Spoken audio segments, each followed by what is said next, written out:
8 and 9. For by grace are you saved through faith. Kasi yun ang tinuro sa atin eh. Pero that night, ang gusto ng mga tao ay dire-diretso, pinag-aralan ko uli ang Book of Ephesians. Maganda ang Book of Ephesians. In fact, may aklat na akong sinulat dito eh. Pero ngayon, subject for revision na yung aklat na yan. Ang first 3 chapters ng Ephesians is dealing on doctrines. Doktrina ng Trinity. Chapter 1 pa lang, nandyan yung Trinity eh. And then 2, salvation. Saka, sa chapter 1, pati prayer meron din. And then, pagdating sa chapter 4 hanggang chapter 6, ito ay doing. Yung isa, knowing.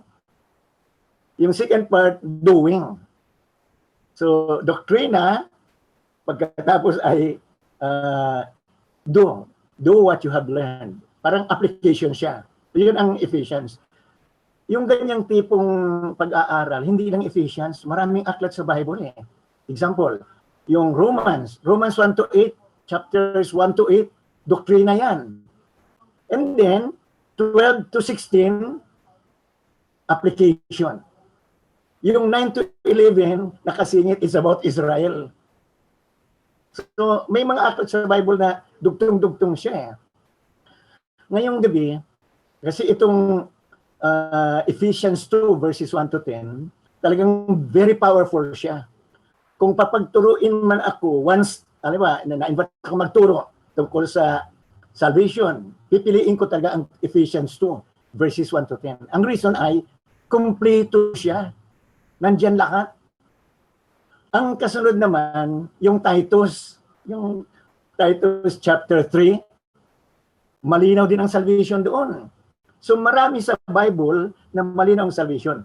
When we do church planting, dapat malinaw sa atin yung ating tinuturuan, totoo ang kanilang kaligtasan. Naunawaan nila at totoong tumanggap kay Kristo at merong nangyari sa buhay nila. So talagang for many times, ginamit ko talaga ang Ephesians 2, 1 to 10. Okay. In the past, favorite natin yung Ephesians 2, 8 and 9. Favorite ko niya noon. Pero ngayon, hindi ko ituturo yan.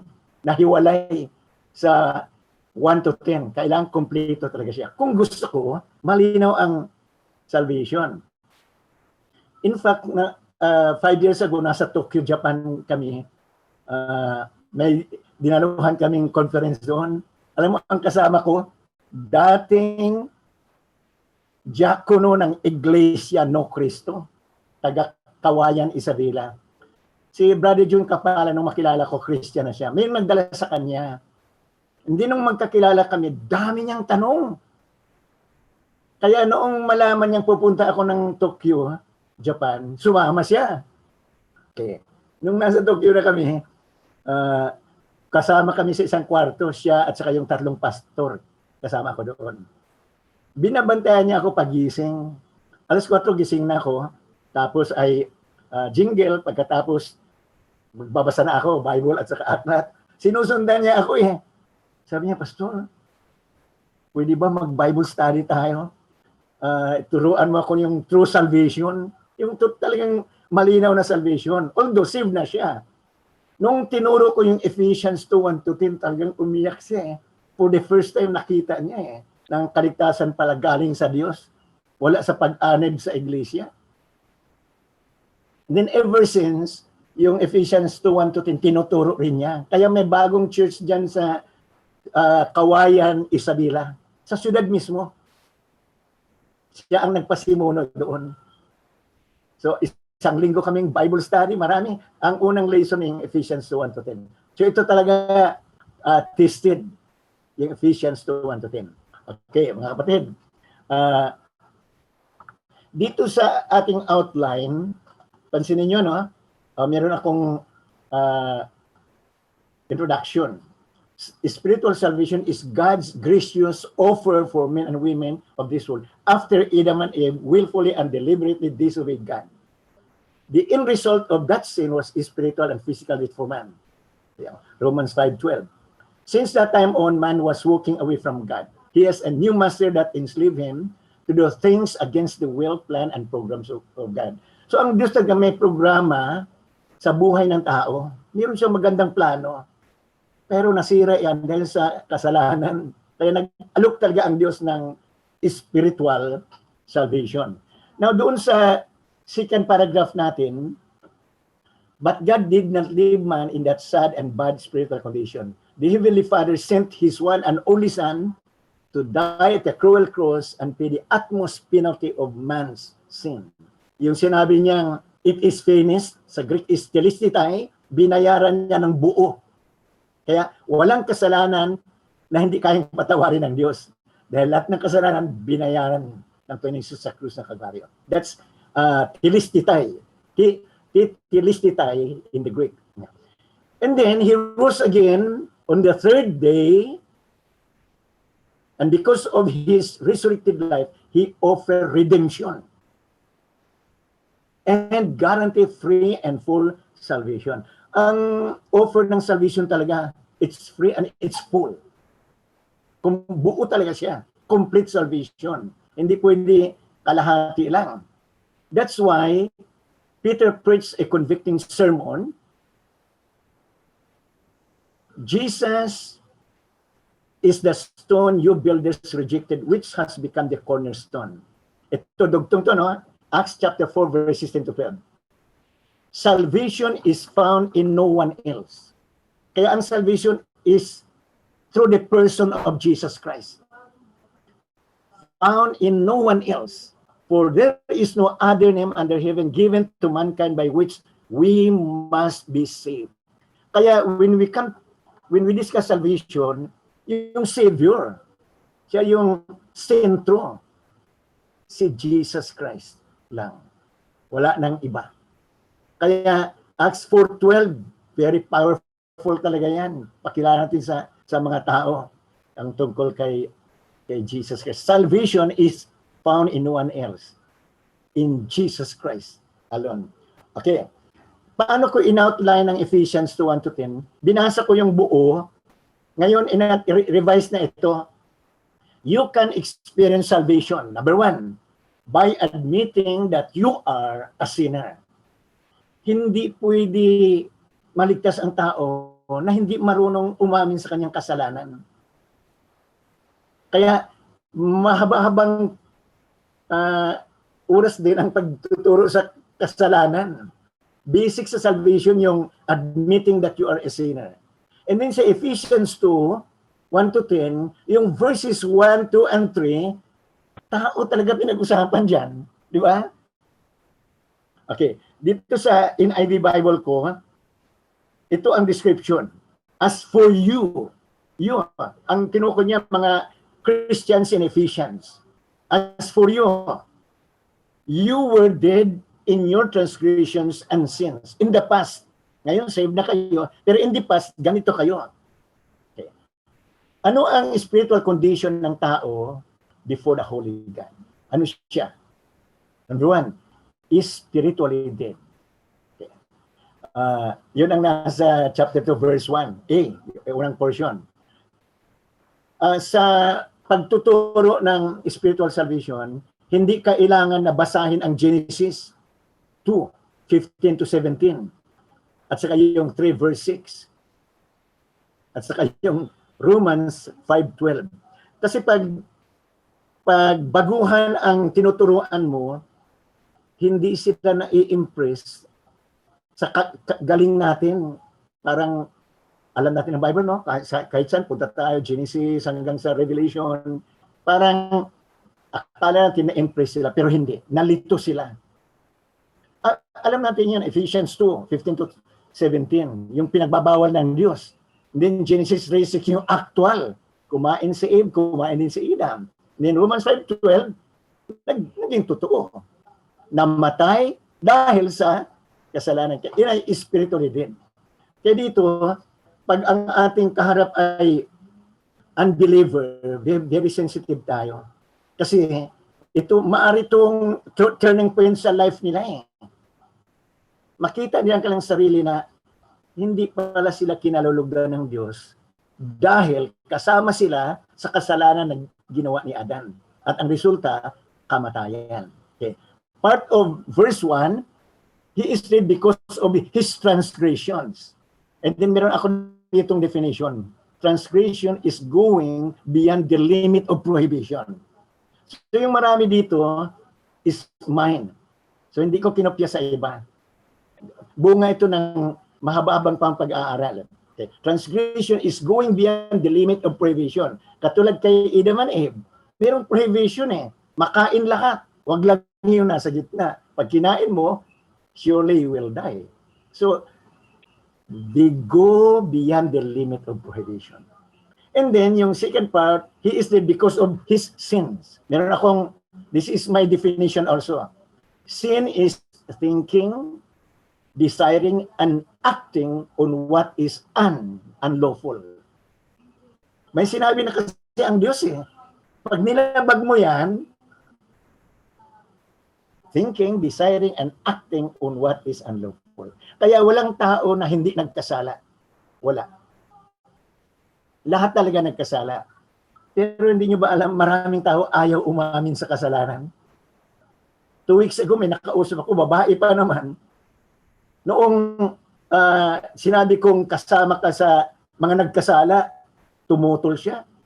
Sila, ako hindi. Babaeng tao, ha? Tumutol siya eh. Yung kalalakihan naman, pag tumutol sila, ako makasalanan, pero hindi tulad ng iba. Lalo yung kapitbahay namin. Kasi yung kapitbahay ay garapal eh. Siya pa unti-unti lang. Kaya para sa kanya, hindi siya makonsider na kasalanan tulad ng iba. Okay. When we talk of salvation, very important talaga ang pag-amin sa kasalanan. Merong isang German theologian, ano siya? Liberal. Kasi from Germany, karamihang German theologian, sobrang galing nila, no? Na hindi na unawa ng tinuturo eh. Pero doon sa aklat na binasa ko tungkol sa kanya, tinanggap niya talaga ng tao ay makasalanan. Kahit liberal ang kanyang thinking, pero inamin niya na ang tao talaga ay makasalanan. In fact, meron siyang nirelease na statement eh. When a man denies that he is a sinner, for that man, salvation is impossible. Meron liberal ha? Liberal theologian, pero ang statement niya is biblical. When a man denies that he is a sinner, salvation is impossible for him. Right. Ang good example dito, yung when Jesus was crucified at the cross, merong dalawang criminals na nakasabay. Hindi lang magnanakaw. Kriminal, pag sinabing kriminal, marami siyang kasalanan, dugtong-dugtong na kasalanan. Kaya dapat lang sa kanila yung capital punishment. At ang capital punishment is crucifixion at the cross of Calvary. Kay Kristo naman, ibang charges against him. Pero itong dalawa, criminal talaga. So, kung titingnan natin yung buhay nila sa Luke chapter 23, talagang dapat lang sila mapunta sa impyerno. Mapunta sa impyerno. Okay. Now, bakit yung isa naligtas? Yung nasa kanan. Yung nasa kaliwa, napahamak. Kasi, nung si Kristo ay nabayubay sa cross, di ba, mayroong 7 last sayings. Hindi, 7 last words. Sayings siya eh, sayings. 7 last sayings. Yung mga sinasabi ni Kristo, talagang tumalab sa puso ng isang kriminal, yung nasa kanan. Ang unang sabi ni Kristo, Father, forgive them, for they do not know what they are doing. Uumpisa pa lang, sa Diyos pala, mayroong forgiveness. Kaya yung nasa kanan, lumambot siya eh. Pero yung nasa kaliwa, ibang klase eh. 7 yan. 7 na salita. Pero hindi lang yung kriminal, isang kriminal pati yung chief ng mga sundalo na nagbabantay kay Kristo na nasa baba, nagsusugal pa iba, di ba? Ang kanyang reaction, truly, this is the Son of God. Pero sa crucifixion at the cross, nagbago isip nila.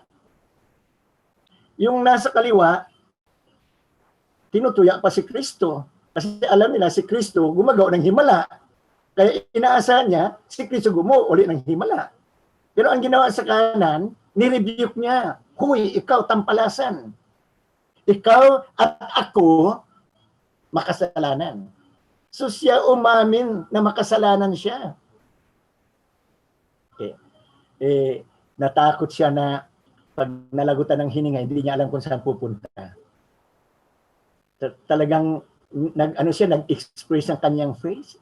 Ang sinabi niya, Jesus, remember me when you come into your kingdom. Yung kanyang salitang remember me, yun ay statement of faith. Hindi niya masabing, Jesus, save me. Kasi alam niya, hindi siya karapat-dapat. Makasalanan siya eh. Jesus, bring me with you. Hindi niya masabi, nahiya siya eh. The only word na masabi niya, Jesus, remember me. Pero kay Kristo, that's a statement of faith. Anong sagot ni Kristo? Today, you will be with me in paradise. Today, you will be with me in paradise. Nung namatay sila, magkasama nga sila doon sa paradise. Paradise was the upper portion of Hades. Tamang-tama, malapit na ang November 1 and 2, ano? Ano yan? Sa ating bansa, holiday. Sabagay, holiday sa Christian world yan. Okay. Nais kong i-discuss sa inyo before November 1, yung spirit world, yung world beyond planet Earth. Ito ang 4 na lugar. Una, Tartarus. Ito mga Greek words ito eh. Tartarus, Abusus, Hades, and Gehenna. Malinaw ang Bible dyan. So gagawa ako ng lessons, ipadala sa inyo para magkaroon kayo ng lesson na yan. Before ng November 1, ituturo ko yan sa inyo. Ang isang tao, pag namatay siya, pupunta talaga siya. Pag wala siyang Kristo sa kanyang buhay, pupunta siya sa Hades. Ang Hades hindi permanent. Kasi ang Hades, ibubulid sa dagat-dagatang apoy, di ba? Revelation chapter 20, verses 11 to 15. Okay. Lahat ng namatay na walang Kristo pupunta doon. In the Old Testament, i-discuss ko lang later on pag dumating tayo sa panahon na yan. Okay, balik tayo doon sa lesson natin. You can experience salvation, number 1, by admitting that you are a sinner. Ang good example dito, yung criminal sa krus. Okay. Man is spiritually dead. Number 2, sa Ephesians 2 pa rin, verse 2, in which you used to live when you followed the ways of this world. Okay. Pastor Dan, nasa number 2 na tayo. Man is following the ways of this world. Man is following the ways of this world or world systems. Yung sistema ng mundo talagang maling-mali. It is crooked. It is deceptive. And it is evil and ungodly. Example, hindi naman masama ang magnakaw. Basta ang kalahati itulong mo. Ang kalahati itago mo, parang Robin Hood style, di ba? Hindi naman masama magnakaw, wag lang magpahuli. Di ba? Laging inaano yan. Okay, yan ang systems of this world. Tanggap mo yan sa Diyos. Ang isang magnanakaw, manatili bang magnanakaw? O maganda example dito, si Zacchaeus, di ba? Kaliit-liit na tao, pero pag mangurakot, sobra-sobra. Doon sa panahon nila, pag, aliba, ang bayaran sa tax is 100. Gawin niyang 300. So may patong eh. Yung patong mas malaki pa. Kasi noong ma-save si Zacchaeus, di ba, pumunta si Jesus sa bahay niya, nangako agad si Zacchaeus eh. Sabi niya, kung yung kalahati ng kanyang kayamanan, itulong niya sa mahirap. Pangalawa, yung niloko niya, ang dami niyang niloko. Niloko ang gobyerno, niloko ang tao. Ibabalik niya, may tubo pa. Ibig sabihin, doon sa sycamore tree, papunta sa bahay niya, kasama si Kristo. Nakukonvict na siya ngayon. Kaya nag-express na siya na marami siyang ginawa at gusto niyang ibalik. In other words, ang sistema ng mundo mali. Ginagawa niya. Sa bagay, normal sa kanya dahil hindi siya Kristiyano. Sumusunod siya sa takbo ng mundong ito. Naligtas si Zacchaeus, di ba? Saan? Doon na sa bahay niya. Hindi kumpleto yung narrative, pero isingit nung natin. Kasi buong hapon nag-usap sila eh. Kaya meron siyang pinangako na ibalik at saka ang tubo ibigay. That's Zacchaeus. Okay. Si Zacchaeus ba, bumalik ba siya sa trabaho niya sa BIR? Kasi maniningil ang bus eh. Walang sinabi ang Bible. Very possible na bumalik, pero nabago ang buhay niya. Hindi kailangan mag-resign sa trabaho. Kasi kailangan, expert eh. Accountant siya. Expert siya sa pagdating sa kapirahan. Kaya nga, magaling manloko eh. Eh dahil nakilala si Kristo, nabago ang buhay, palagi lang natin. Bumalik sa trabaho, pero binago ang sistema. Mga kapatid, yan ang tunay na kaligtasan. Totoong naligtas ang kanyang buhay, binago ng Diyos sa kanyang buhay, at nakita. Mula noon, dumami. Dumami ang matino. Dahil sa kanya. Ang kaligtasan, mag-spread yan, hindi lang sa ating nagtuturo. Doon sa bunga ng ating tinuturuan. Yung mga taong tinuruan natin na nakaranas ng spiritual salvation and life transformation, makikita ng mga tao yan. Pero walang transformation pag walang admitting that you are a sinner. Kasi pag ayaw mong umamin, wala kang tatalikuran. Okay, so number 2, man is following the ways of this world. Number 3, nandito pa rin. He is following the ruler of the kingdom of the air. Si Satan, theologically, sa buong Bible, meron siyang more than 20 names. More than 20 names. At isa sa pangalan niya ay ruler of the kingdom of the air. Meron ding sinabi, God of this world. Prince of the kingdom of the air. Marami. Sa Book of Revelation, 4 ang pangalan niya doon. Number 1 is dragon. Number 2, ancient serpent. Number 3, devil and Satan. Yan, consistent yan sa Book of Revelation. Pakilala diyan si Satanas. So marami. Okay. Yung unbeliever, he is following the ruler of the kingdom of the air.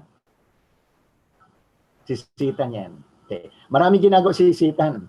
Okay. Meron lang akong differentiation dito. Isa lang si Satan pero maraming demons or evil spirits.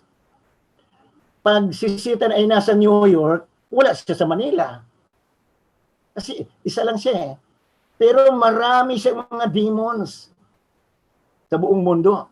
In fact, pag binasa niyo yung 1 John chapter 5 verses 18 and 19 eh, kinontrol niya ang mundong ito. Anong ginagawa niya? They tempt people to commit sin. They deceive people to stay away from God.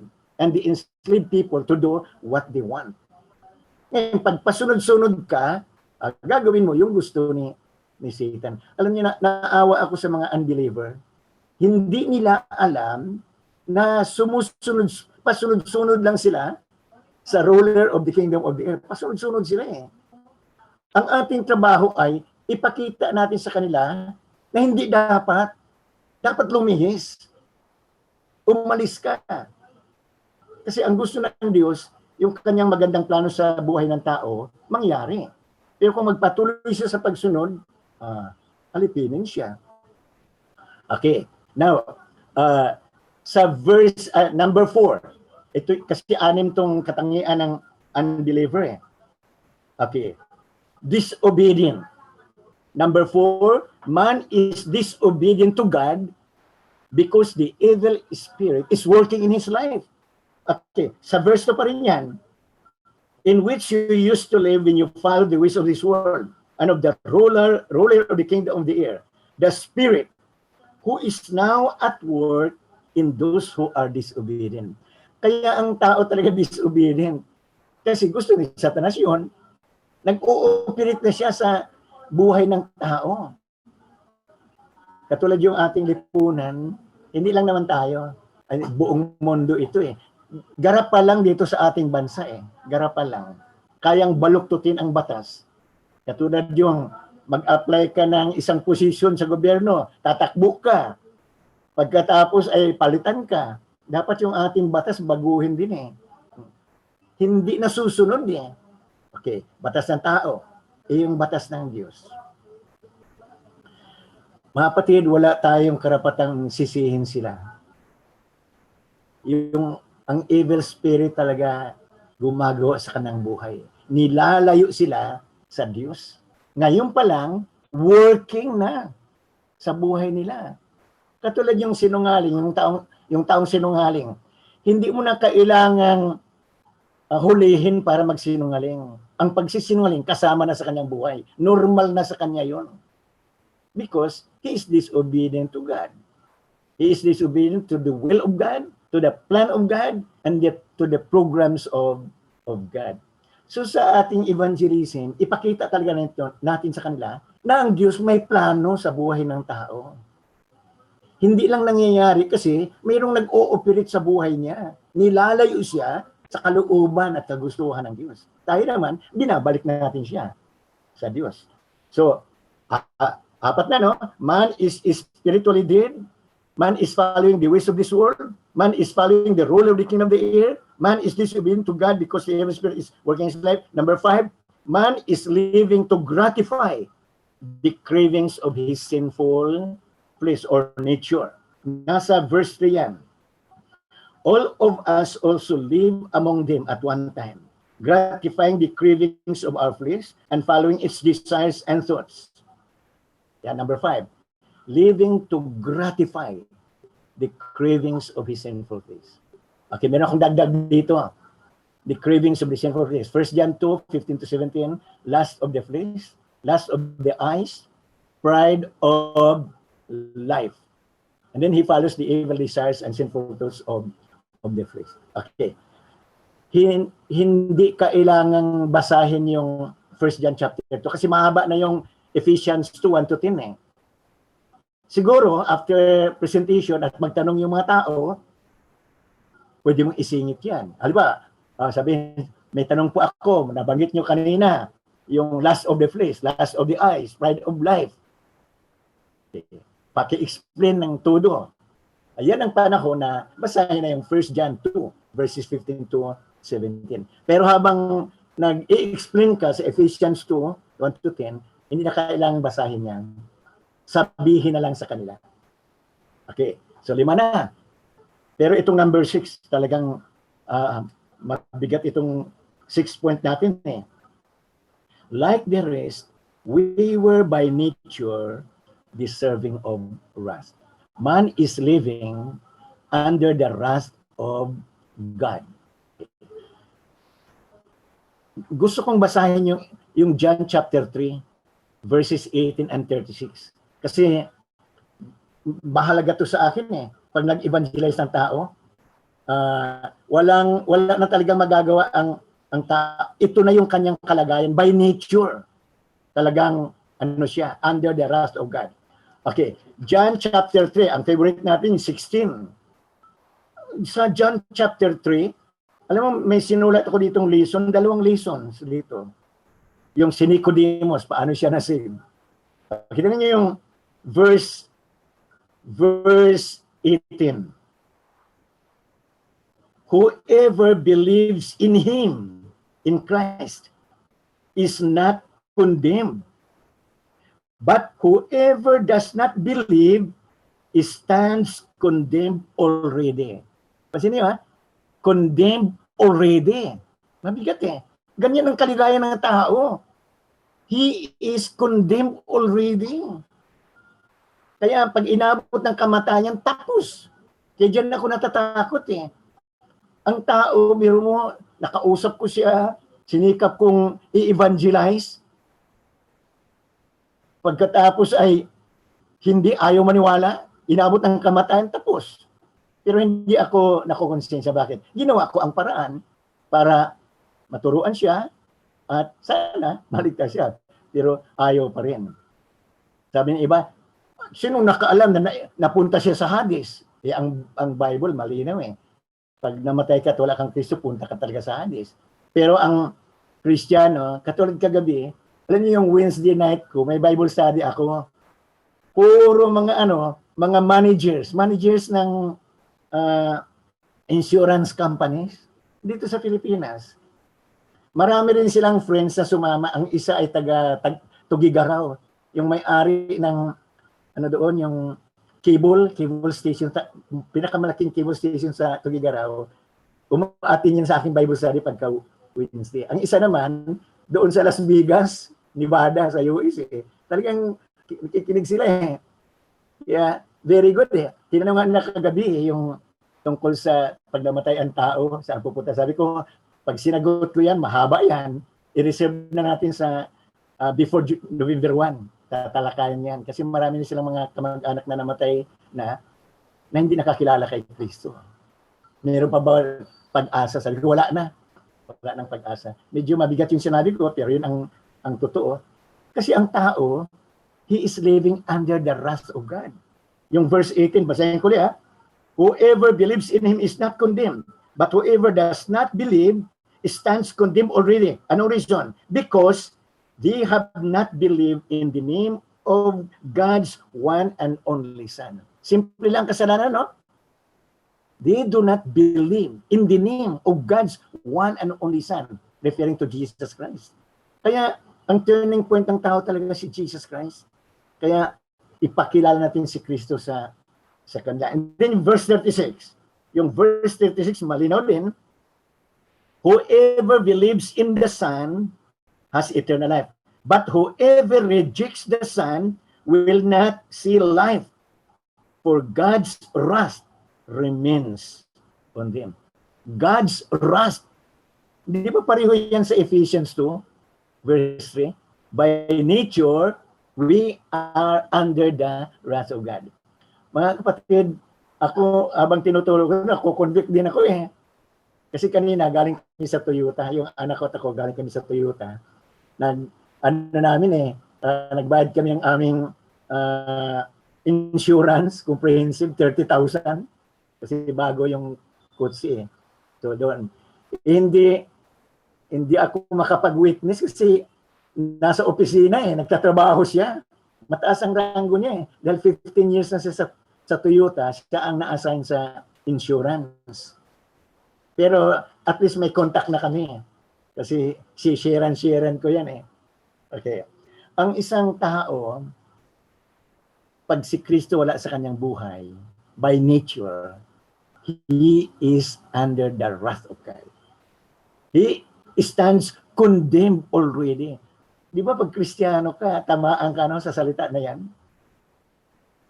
Sa aking Bible study, kasi ang Bible study ko hindi malaki, yung isang pamilya lang, halimbawa, nandiyan ang tatay, nandiyan ang nanay, nandiyan yung dalawang anak na malaki. Pagdating sa kasalanan, iniisa-isa ko sila. Halimbawa, yung tatay, si Freddy sa ating pinag-aralan. Nakita mo ba ang iyong sarili? Matanggap mo ba na ikaw ay kabilang sa mga makasalanan? Nakagawa ka na ba ng kasalanan? Sa small group Bible study, hindi lang tinatanggap mo kasalanan, inanarrate pa yan. Yung kasalanan, babanggitin lahat. Very good. Kasi umaamin yung tao.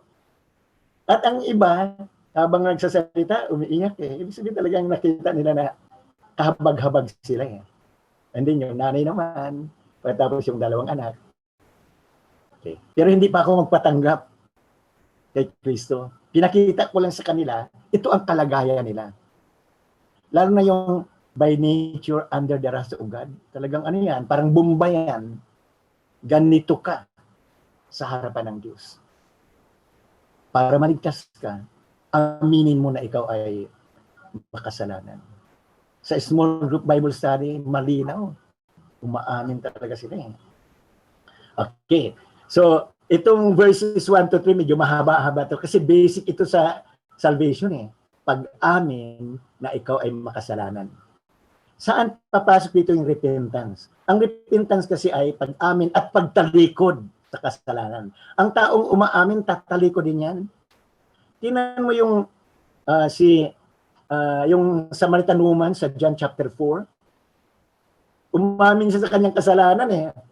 Tinalikuran, di ba? Tumalikod siya sa kanyang kasalanan. O si Apostol Pablo, original na James Bond, namamatay tao. Yung makilala si Kristo, tinalikuran yung kanyang ginagawa. Kaya yung pag-amin, kasabay na nito yung pagtalikod sa kasalanan. Kaya ako, pag umamin na yung tao, masaya na ako. Nako, madali na ito maligtas kasi umaamin sa kanyang kasalanan. Okay. Malungkot, no? Verses 1 to 3. Mga kapatid, huwag niyong iwasan yan.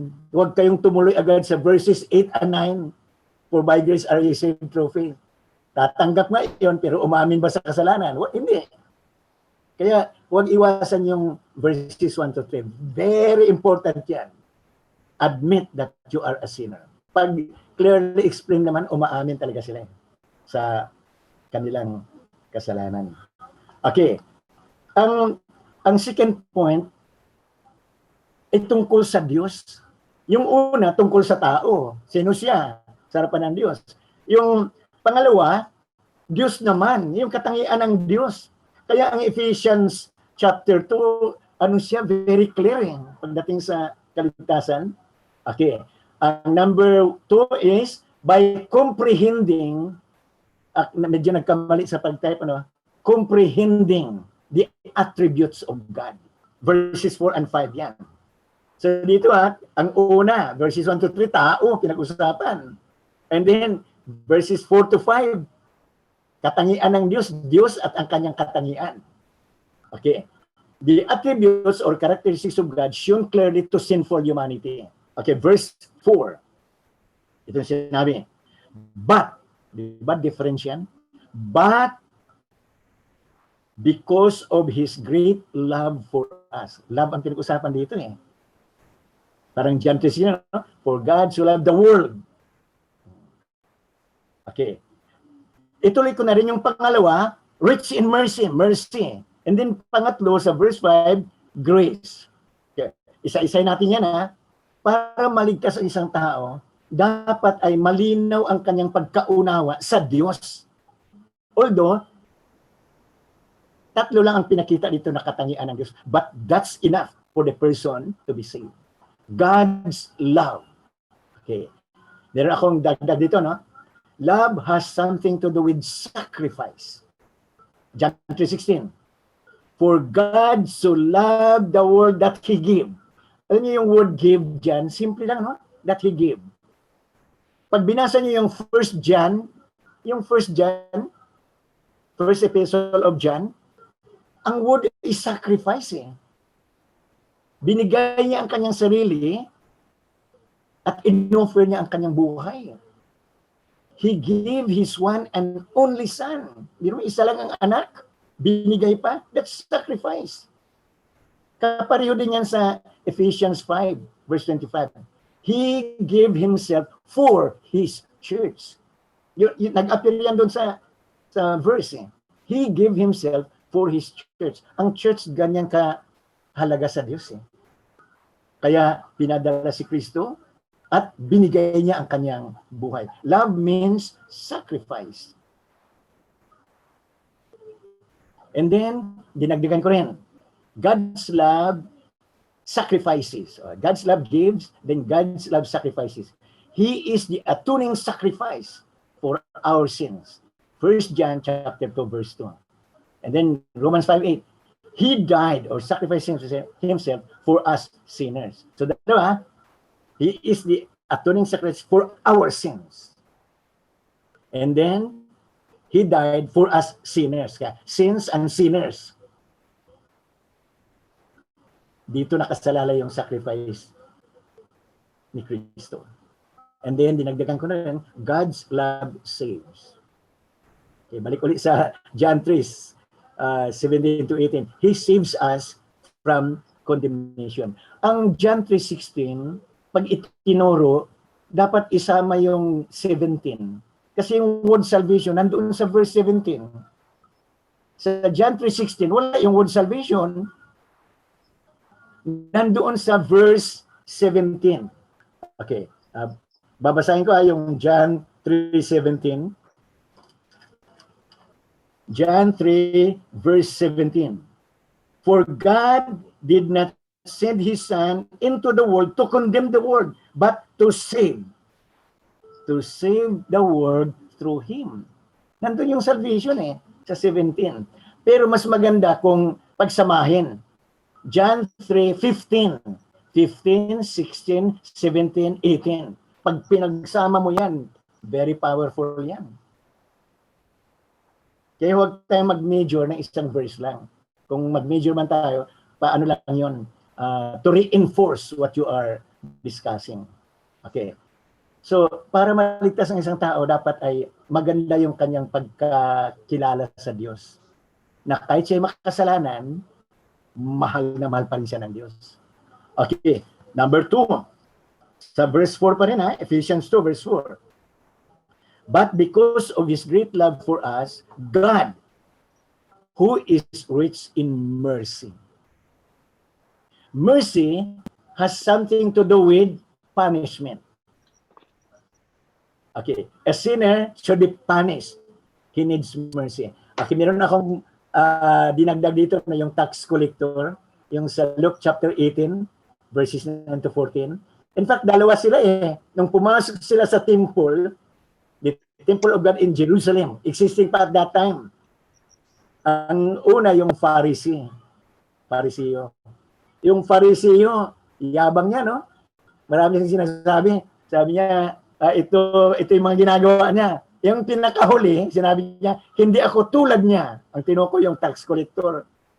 Kasi sa Israel, pag tax collector ka, understood, masama kang tao, nangungupit ka, nandadaya ka. Yung Pharisee, sumusunod sa batas. Pero hindi siya tinanggap ng Diyos kasi ayaw umamin sa kasalanan at nakalamang siya sa mga kasalanan. Pero ang tax collector, yung verse 13, very important yun.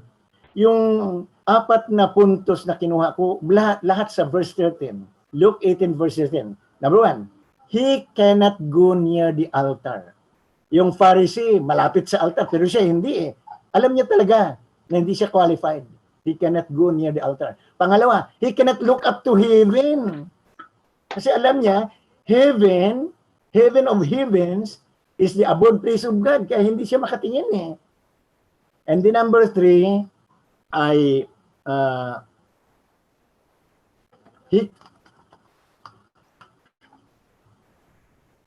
he beat his breast, a sign of repentance. Pastor Dan, may kulang tayo, 2 puntos.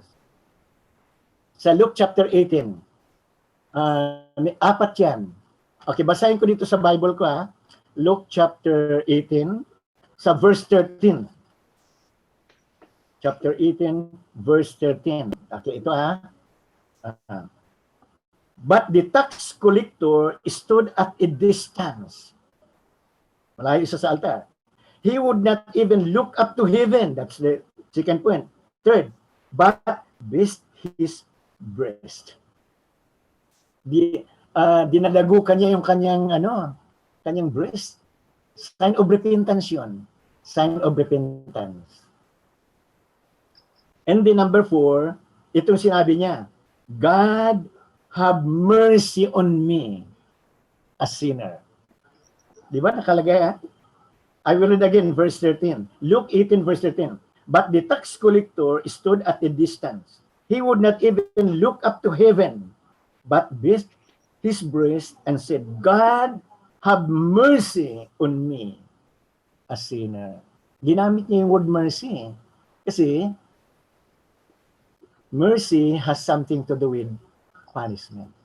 Pero ang ending ng pangyayari, nagtanong si Kristo, sino sa kanila ang tinanggap ng Diyos? Yung Pharisee, yung tax collector. Yung tax collector, tinanggap ng Diyos. Dahil marunong siya umamin sa kasalanan at nag-appeal siya sa Diyos. Ang appeal niya ay, God, have mercy on me, a sinner. Yung love, sacrifice. Pero pag mercy, punishment. Okay. Thank you, Pastor Dan. Ano na siya, kompleto na. Kaya dito, dapat talaga maunawaan ng tao yung katangian ng Diyos. Kasi, number one, malinaw sa kanya, makasalanan siya. Para maligtas siya, dapat maunawaan niya ang Diyos. Ayan. Mercy has something to do with new life. Kasi punishment, kasalanan, maparusahan ka, pero may dagdag. Mercy has something to do with new life. May dagdag ako 1 John chapter 1 verse 3. Through God's great mercy, you receive new life. In fact, sa verse 3, dalawa ang tinuko niya. New life through the Holy Spirit and living hope through the resurrected Christ. Nakakabit yan sa mercy of God. Kaya hindi lang pinakita ng Diyos yung kanyang pagmamahal at habag sa tao, kung hindi ginawa pa niya. Nag-alok siya ngayon. Through His mercy, He offers new life. When you receive Jesus Christ, you receive eternal life. Garanti yan. Garanti ng kaligtasan, eternal life. John 3:16. Pero sa 1 Peter 1:3, you receive new life. From eternal life to new life. Kaya ang bagong Kristiyano, makakaranas siya ng pagbabago sa buhay. Kasi meron siyang new life. Ito ay pandagdag lang doon sa inyong Bible study. Okay, number 3. Sa verse 5, God's grace. So una, God's love. Sunod, God's mercy. And then, God's grace. Ang grace has something to do with blessings. Basta grace, blessing yan. Katulad ng hangin. Blessing yan. Pag winidhold ng Diyos ang hangin, patay tayong lahat. Water, rain, sunshine. Galing sa Diyos, walang bayad. Pero pag dumaan sa MWSS, may bayad na. Kasi dumating na sa kusina. Grace has something to do with blessings. Kaya sa Ephesians 2 verses 5 and 8, kasi twice binanggit yan, a person is saved by grace, by the grace of God. Then may dagdag pa ako, Romans 3:24. A person is justified freely by grace. And then 2 Corinthians 12:9, a person is sustained by God's sufficient grace. His sufficient grace for our weaknesses, for our fears, for our needs, at marami pa. Kaya ang kaligtasan libre. It's a gift. Kasi blessing. Sana hindi natin masayang yung blessing of God para sa mga tao. Lalo na yung Kapaskuhan, maging Kristiyano sila, nakatanggap ng blessings from God, the blessing of salvation. For by grace are ye saved. By the grace of God. Ilang minuto din ito i-discuss. Mahaba-haba rin kasi iniisa-isa mo. Pero maganda, naging malinaw sa kanila na kahit ang tao ay makasalanan, gusto pa rin ng Diyos maligtas ang tao. Pero dapat maunawaan niya ang katangian ng Diyos para maligtas siya. Maunawaan niya ang God's love, God's mercy, and God's grace. Okay, nakadalawang puntos na tayo. Ngayon, tayo ko muna sa verses 6 and 7. Tawid na ako ngayon sa verses 8, 9, and 10. So, ito yung third point ko. You can experience salvation by believing and receiving Jesus Christ as Lord and Savior of life. Bakit ginamit ko yung word believing and receiving? Alam niyo, the word faith kasi, para sa maraming tao, mahirap pa rin unawain. Mahirap. Faith. In fact, ang mga Kristiyano nga, nalilito pa rin eh. Kasi sa New Testament, pag nag-appear yung faith, dapat i-qualify. Halimbawa, Ephesians 2:8, for by grace are ye saved through faith. Ano yan? Saving faith yan. Saving faith. Ngayon, pag binasa mo yung Hebrews 11, by faith, Abraham, by faith, Moses, by faith, Noah. Hindi yan saving faith. That's sustaining faith. And then, yung sinabi ni Kristo, though your faith is as big as a mustard seed. Yung mustard seed, maliit lang yan eh. Kung ang iyong faith is as big as a mustard seed, you can move this mountain. Anong tawag dyan? Miraculous faith. So maraming faith sa Bible. I-qualify lang siya. Pero sa Ephesians 2:8, saving faith ito. Saving faith. Pag sinabi nating unawaan ng isang tao, ako talaga pinag-aralan ko ng gusto, no? Paano nila maintindihan? Ang malinaw talaga yung believing and receiving Jesus Christ. Kaya, minsan lang ako mag-cross reference. Pag nagpatanggap na ako ng tao kay Kristo, tatlong pinagpipilian ko, Romans 10, verses 9 and 10.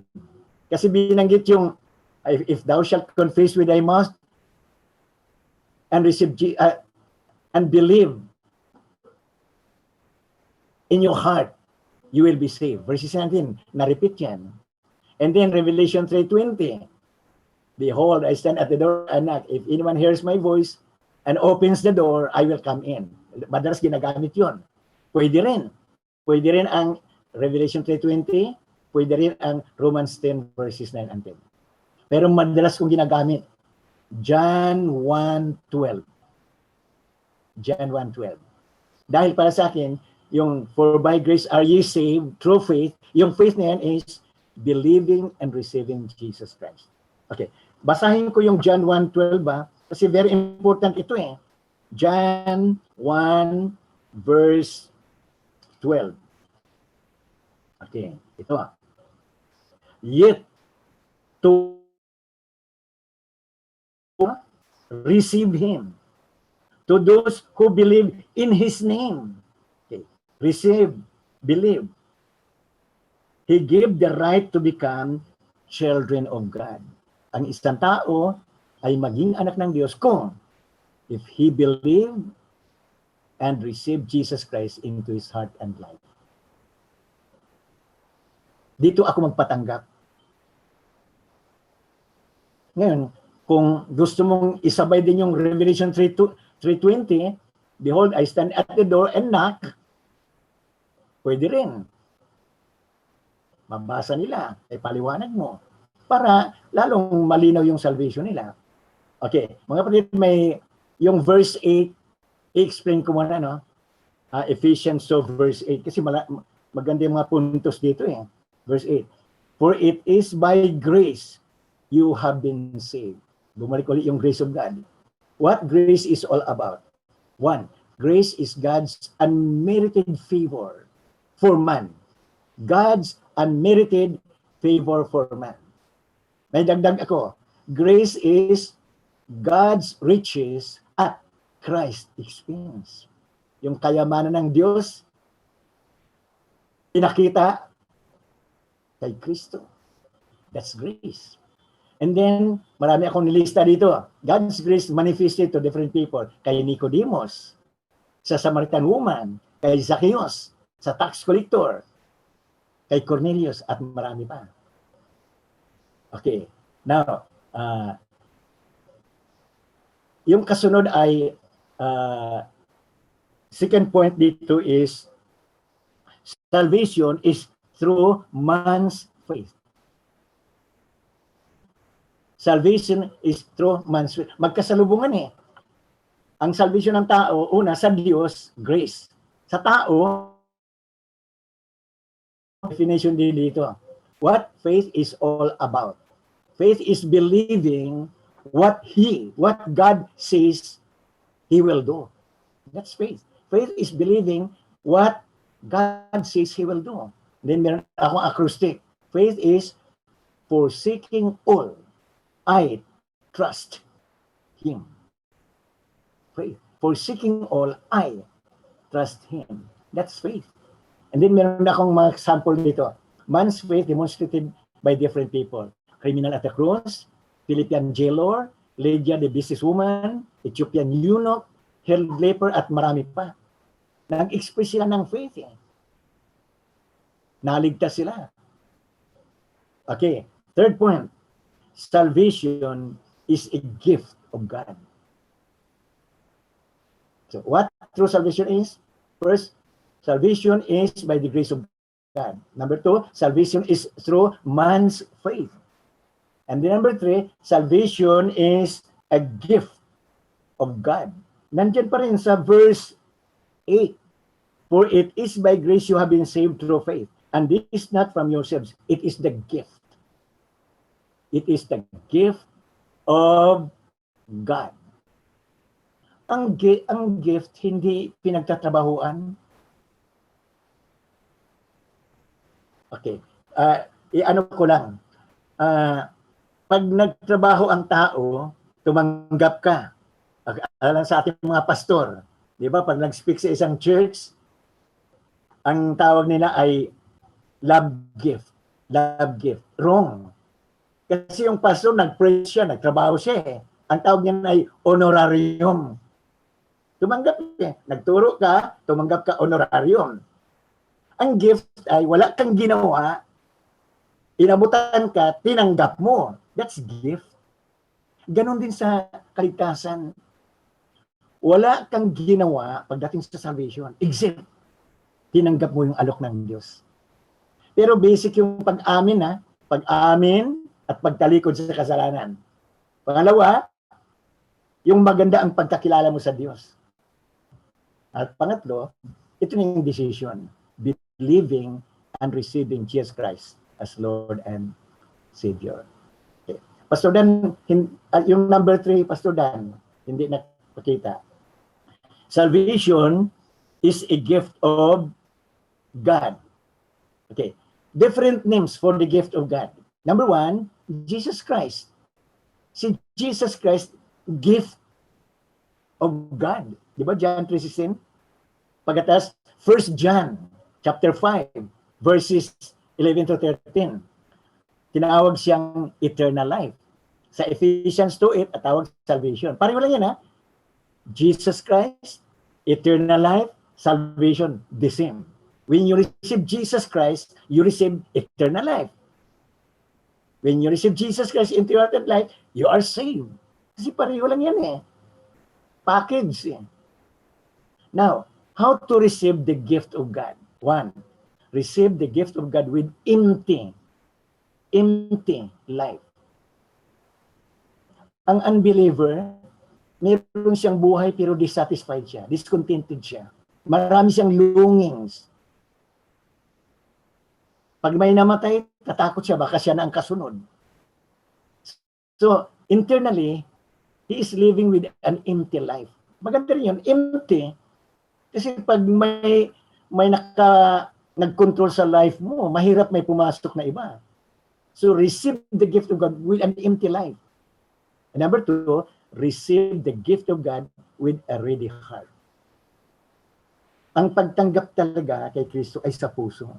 Yun ang malinaw sa Romans 10, verses 9 and 10. If thou shalt confess with thy mouth the Lord Jesus and believe in your heart, you will be saved. Believe in your heart. Okay. Meron akong dito na ako verse 9. Okay. Sa verse 9, salvation is not by works, human works. Kasi dapat i-ano natin, ang Roman Catholic kasi paniwala nila eh. yung work nila ay makakatulong sa salvation. Verse 9, malinaw ang binanggit eh.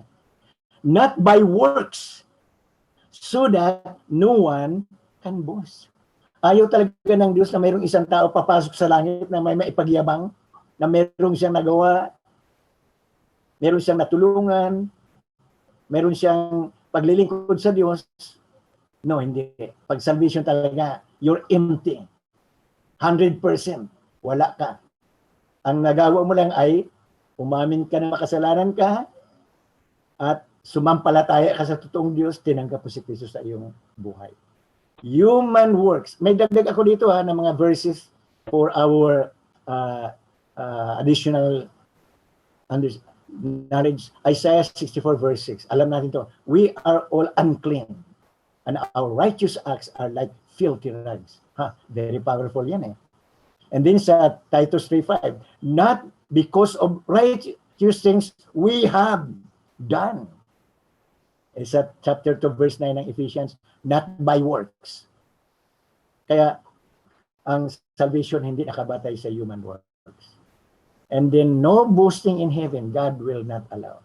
It's perfectly 100%. Salvation is God's gift for man.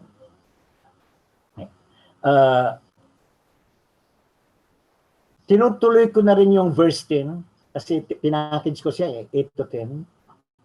Salvation results in good works. Sa verse 10a, we are God's workmanship. Alam niyo yung word workmanship? Sa King James, ang word is handiwork. King James we are God's handiwork. Sa NIV, we are God's handiwork. We are God's workmanship. Alam niyo ang Greek word, magugulat kayo. Ang Greek word is poem. Poem. Yung poem, yun. Ang isang makata, yung taong mahilig sumulat at pag nagsalita parang poem siya, nakakatulong sa mga tagapakinig. Maganda pakinggan sa tainga, naantig ang puso, na-convict ka o natawa ka o na-encourage ka. Ganyan ang pag ang tao ay nakatanggap ng salvation, siya ay naging poem of God. Ang English word dito ay we are God's workmanship. Gumagawa ng Diyos sa buhay natin. And then sa verse 10, second part, for we are God's handiwork, created in Christ Jesus to do good works. So may binanggit ng good works. Pagkatapos mong tinanggap si Kristo, magresulta ng good works. At ang good works na yan, Diyos pa ang naghanda, which God prepared in advance for us to do. Kaya pag ang isang tao ay magnanakaw, hindi totoo na tumanggap kay Kristo, tuloy-tuloy pa rin ang pagnanakaw. Pero pagdating sa kasalanan, wala akong pinagbabawalan. Ang Christian worker, walang karapatang magbawal. Wala. Ang ating privilege ay magturo. Pero magbawal, hindi. Kasi pag pinagbawalan ang tao, lalayo sa iyo. Doon sa Quezon Province, yung mga barangay kagawad, mahilig talaga sa barangay tagay. Siyempre kakilala ko na sila. Pagdaan ko, nag-inuman sila, ang gagawin agad, Pastor, dito muna. O di, tambay muna. Sabi ko, sige diyan ako, 10 minutes lang kasi may pupuntahan pa ako. Noon ay inaalok-alok nila ako, pero hindi talaga ako. Makipagkwentuhan lang. And then sa sunod, ganun din. Magkabala ako sa kanila. Alam niyo, sa sunod, nahihiya na sila Pag dumaan ako, itago na yung buti. Natigil yung nag-iinuman. Pero hindi ko sila pinagbabawalan. Pag ang tao ay tumanggap kay Kristo, mayroong magagandang mangyari sa kanyang buhay. Salvation results in good works. Pag itong Ephesians 2, verses 8, 9, natin malinaw na, dito na ako magpatanggap dito na ako magpatanggap. Why? Faith means believing and receiving Jesus Christ into your heart and life as Lord and Savior. Meron ako mga nilagay na mga verses dyan. Kung 5 sila sa grupo ko, iniisa-isa ko. Tinatanong ko sila. Ginawa na ng Diyos ang kanyang bahagi. Ikaw ba, handa ka na bang tumanggap kay Kristo sa iyong puso at buhay? Gusto mo ba siyang papasukin sa iyong puso? Pinagsasalita ko sila inisa-isa. And then, pag halimbawa, nagpasabi na panahon na tanggapin niya si Kristo kasi malinaw ang sinasabi ng Bible. Kaya, mayroong prayer. Kasi hindi sila marunong mag-pray. Ako ang mag-lead ng prayer. Sinasabi ko sa kanila, kung gusto mong tanggapin si Kristo, manalangin tayo. Panalangin ng pagtanggap kay Kristo sa iyong puso at buhay. Yung aking panalangin, ako ang manalangin, sundan niyo ako. Kasi ito yung panalangin na sinabi ko nung tinanggap ko si Kristo. And then meron pang akong ginagawa. Pag 5 sila, bawat isa ay may Bible. Mayroong Bible. Normally, yun ang ginagawa ko eh. Kung 5 o 4 yung estudyante ko, 4 na Bible nilalabas ko. Pinapagamit sa kanila. Then, pag pinatanggap ko na si Kristo sa kanilang puso at buhay, sinasabi ko, kung gusto mong tanggapin si Kristo, pakilagay lamang ang iyong kanang kamay sa ibabaw ng Biblia. So ang Biblia, hinawakan sa kaliwang kamay. Yung kanang kamay, ilagay sa ibabaw ng Biblia. Sa mga politiko pa, panunumpa, di ba? Yung kaliwang kamay nasa Biblia, pagkatapos taas yung kanang kamay. Sa Bible study ko, pag lahat may Bible, kung gusto mong tanggapin si Kristo, pakilagay ang iyong kanang kamay sa ibabaw ng Biblia. Maganda to kasi maalaala nila kung kailan nila tinanggap si Kristo kasi yun ang panahon na inilagay nila ang kanang kamay sa ibabaw ng Biblia at sumunod sila sa panalangin. Doon sa panalangin, iniisa-isa ko eh. Una, pinasalamatan ko ang Diyos na kahit ako'y makasalanan, mahal na mahal pa rin ako ng Diyos. Panginoon, salamat po sa iyong ginawa sa krus ng Kalbaryo. Namatay ka para sa akin. Kaya ngayong oras na to, inaamin ko na ako'y makasalanan. At nais kong talikuran na ang aking mga kasalanan. Panginoon Hesus, sumasampalataya ako na ikaw ay namatay para sa akin sa kasalanan. Nananalig ako na ikaw ay nabuhay muli. Dahil ikaw ay buhay, dahil ikaw ay kumakatok sa aking puso, bubuksan ko ang aking puso at buhay. At tinatanggap kita, inaanya kitang tumuloy, pumasok sa aking puso bilang aking personal tagapagligtas. Ano, very may drama, makahulugan para sa kanila. Yung iba talagang umiiyak eh.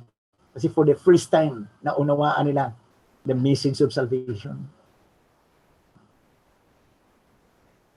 At saka, doon sa pagtanggap, pasalamat sila na mayroong isang taong dumating sa buhay nila na pinaliwanag ang tunay, totoo, at malinaw na plano ng Diyos, spiritual na kaligtasan ng tao. So mga kapatid, kung gusto nyo gamitin yung tatlo na yan, John 1:12, Romans 10 verses 9 to 10, at saka Revelation 8, nasa kanyo. Kasi ito na yung panahon ng pagtanggap. Lahat yan, powerful. Okay. So, sa third point, yan ako magpatanggap. Pero always remember ayaw ni Satanas na ang tao kilalanin si Kristo bilang Panginoon at tagapagligtas. Ayaw ni Satanas yan. Kaya gagawa siya ng iba't ibang paraan para maistorbo, mapigil yung pagtanggap kay Kristo. Ngayon, kasi madalas mong pinag-pray talaga, maligtas sila, at ito na yung panahon na ang mga anghel ng Diyos, ingatan silang lahat para pag tinuro, ang Espiritu ng Diyos mangusapin sa kanila. At pag magpasya sila ng pagtanggap, ingatan sila ng mga anghel ng Diyos. Kaya para sa akin, sarap na sa pagtuturo ko, may nakaunawa sa salita ng Diyos at may nagpasya para kay Kristo. Yung mga taong nadala ko sa pananampalataya, pag nagkita kami, kinikwento nila, ako talagang masaya din ako kasi ako nga ang nagdala sa kanila kay Kristo Jesus sa malinaw na paraan. Okay. Ngayon, pupunta na tayo sa fourth point. Balik na ako sa verses 6 and 7. Ang tawag ko dito is, by knowing God's purposes in saving us. Okay. Balikan ko, yung you can experience salvation, number 1, by admitting that you are a sinner. Number 2, by comprehending the attributes of God. And then, third, by believing and receiving Jesus Christ as Lord and Savior of life. Tumanggap na sila. Yan talaga yung purpose ng Diyos. Dapat maunawaan mo. Okay, sa Ephesians 2 verse 6, ito. God raised us up with Christ. Di ba kanina sa verse 1, patay sa espiritu, nalugmok ang buhay? Ngayon, dahil kay Kristo, tinaas ka niya. Tinaas ka. To raise us up with Christ. Tawag ko dito, spiritual resurrection in Christ. Now that you have received Jesus Christ, your spirit is alive. That's spiritual resurrection. Number 2, it means a new relationship with Christ. Inangat ka eh. Dati, ground level ka lang. Ngayon, mataas-taas na eh. Kaya dito makita mo na yung buhay nila, nag-umpisa na yung pagbabago. Okay, number 2, sa verse 6 pa rin. And God raised us up with Christ and seated us with Him in the heavenly realms in Christ Jesus. Sit with Christ in the heavenly places. That means you have a secure position. Yung paa mo nasa lupa, ang puwet mo nasa langit na. Nakaupo ka na doon eh. Kaya ang isang totoong Kristiyano, pag namatay, pupunta talaga sa kalangitan. Bakit? Ngayon pa lang nakaupo na doon eh. Di ba? Yung sinabi ng verse 6, seated us with Him in the heavenly realms in Christ Jesus. That's secured position and safe placement. Then number 3, verse 7, in order that in the coming ages He might show the incomparable riches of His grace expressed in His kindness to us in Christ Jesus. Ang tawag ko dito is to know the incomparable riches of Christ. Dahil pag si Kristo nasa buhay mo, sa mata ng Diyos Ama, you receive not only the gift of eternal life, but you also receive the riches of grace. It's incomparable. Sabi sa verse 7, in order that in the coming ages, He might show the incomparable. So nandiyan yung word incomparable. Riches of His grace.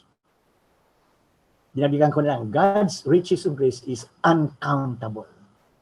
Sa lahat ng biyaya ng Diyos, ang kaligtasan talaga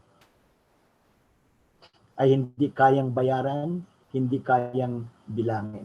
Pag tinanggap mo si Kristo, tinanggap mo ang eternal life, tinanggap mo rin ang incomparable riches of Christ. Kaya gusto ng Diyos, malaman mo ito. So, yung fourth point natin is, by knowing God's purposes in saving us. 1, to raise us up with Christ. Letter B, to sit with Christ in the heavenly places. And letter C, to know the incomparable riches of it. Mga kapatid, mahaba siya, no? Pero kompleto siya. Malinaw yung kaligtasan. Malinaw. Okay. So, kanina nag-demo ako ng pagpatanggap. Pero talagang ginagawa ko yan. Basta pag ito na ang topic ko, Ephesians 2, verses 1 to 10, hindi talaga pwedeng hindi mag-end ng pagtanggap kay Kristo. Doon yan sa point number 3. Pagdating sa point number 4, pasalamat na sa Diyos. Pasalamat ang kaligtasan, pasalamatan din yung riches of grace. God's riches of grace. sa ating buhay. Dami yan. Alam niyo, pag tinuro ko yan, yung ibang tao, ay, di ba, naligtas na sila. Gusto ituro uli, gusto pakituro nga, i-review mo nga. Kasi ang ginawa nila, sa kanilang mga kamag-anak, yung Ephesians 2 verses 1 to 10, dinidiscuss din nila, pero kinakapo sila eh. Ayaw nang sabihin sa akin, Pastor, may mga nakalimutan ako. Pwede bang ipaliwanag mo sa akin uli yung Ephesians 2 verses 1 to 10? Pinaliwanag ko na naman. Pero ang maganda, noong maging kabisado nila yung Ephesians 1 to 10, ginagamit nila para maligtas yung mga kamag-anak, mga kaibigan at marami pa. Kaya, purihin ang Diyos talaga, Ephesians 2 verses 1 to 10, malinaw. Pag ikaw ay church planter, dapat will verse tayo dito. Of all the passages in the New Testament, dapat ito yung kabisado natin. Pero sa sunod nating mga meetings, mag-demo pa rin ako ng iba tungkol sa kaligtasan. Kasi marami eh. Hindi lang naman Ephesians. Marami. Para makita nyo rin. Okay. Siguro, magtanungan na tayo ngayon. Meron ba kayong comment o tanong sa lesson? Pwede rin sa practical ministry natin sa handling Bible study pagkatapos yung pagpapatanggap ng tao kay Kristo. Okay, mga kapatid, please. Magtanungan na tayo ngayon.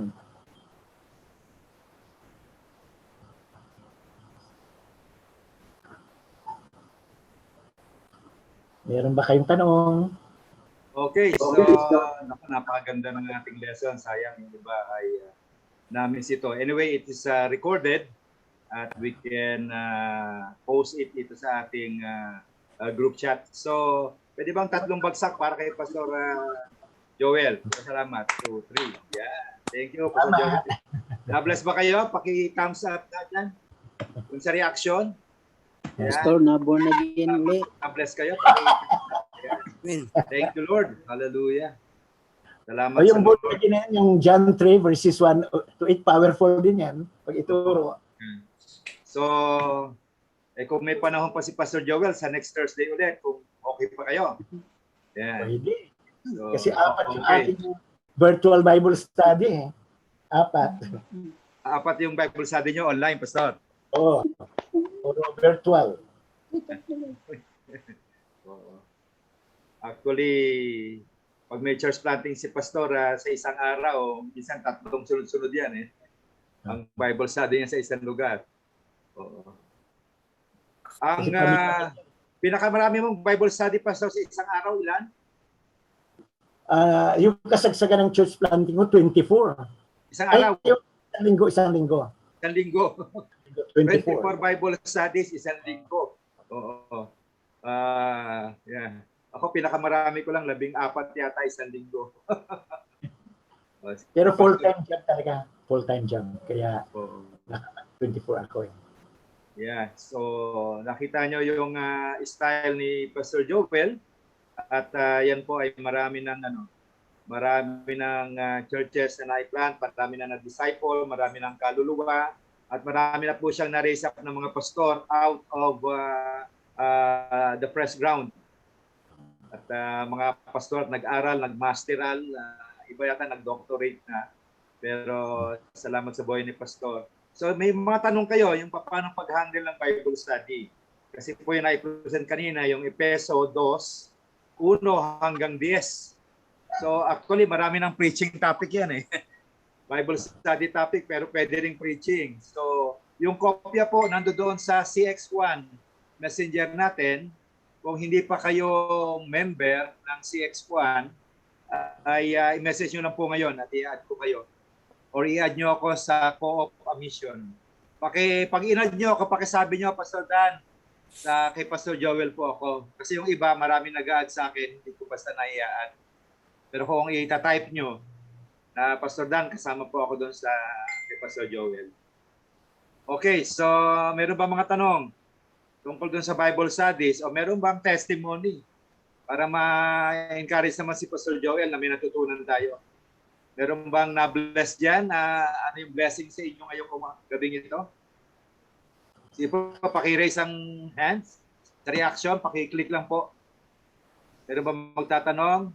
Kung may magtatanong, nakalagay dyan, raise hands. Itaas mo na yung kamay yung gano'n. Meron po. Okay, Ayan. sige. Pastor Loy. Pastor Loy, kayo po. Yan. Tapos susunod si Emily. Sige. Okay, sandali lang po. Pastor Joel, Yes, yes. pwede po bang may paliwanag mo ang pagkakaiba ng Hades, Sheol, tsaka Gehenna? Okay, sige. May hiwalay akong reason dyan, ha? May hiwalay akong reason. Pero sagutin ko na rin. Yung word Sheol, H-E-O-L. Sheol is Hebrew. Hebrew word yan. Kaya madalas yan sa Old Testament. Nabasa mo.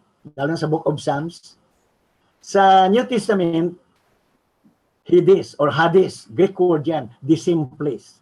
Yung Sheol in the Old Testament, Hades sa New Testament, the same place. Ngayon, paano natin isalarawan ang Sheol, Hades? In the Old Testament, isang lugar lang yan. Sa baba ng planet Earth. Kasi ang planet Earth, yun ang tirahan ng tao. Pag namatay ang tao, hindi siya agad punta sa kalangitan. Dalawa lang ang nakaakyat sa kalangitan. Si Enoch at saka si Elijah. The rest